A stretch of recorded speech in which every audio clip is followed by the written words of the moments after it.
South Carolina is known for its nuclear energy endeavors and is now only the second state in the country to get a license to expand its nuclear capacity from the Nuclear Regulatory Commission since 3rd Mile Island.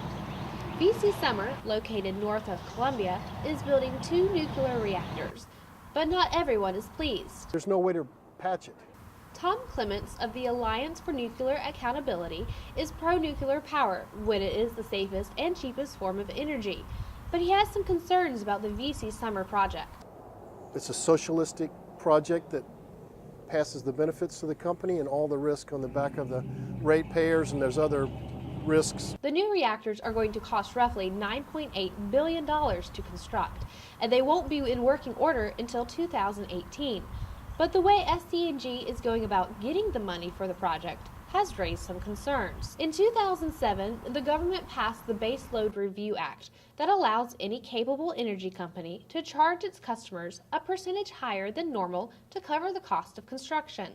Senator David Thomas said that the bill was intended to only ensure incoming industries that South Carolina would be able to provide for energy demands, and not to increase the pocket size of any utility company. The idea behind this was if you allow the small charges to pay for the nuclear plant in advance, then you wouldn't have the big hit that would take place later on, and it would end up saving probably about $1 billion in construction costs and ultimate fees. But it seems with 4 rate increases over the last few years and no statute in place to limit the number of increases, ratepayers like Tara Mayo will be faced with an increasing energy bill.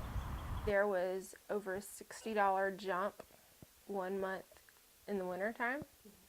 And last month we rarely used heating or air, and our bill was not as high as it was dead of winter, but it was still, I thought it was still too high for as little as we used. SC&G had no comment when asked about the 34% rate increase that their customers can expect over the next few years. However, lawmakers were quick to point out that inappropriate use of the bill wasn't their intention when they passed it. Santee Cooper, who owns 45% of the project, released a written statement in response to the criticism. Spokesperson for Santee Cooper, Molly Gore, said that nuclear energy is clean and cheap, and that is why it is a critical part of Santee Cooper's plans to diversify our generating fuel portfolio.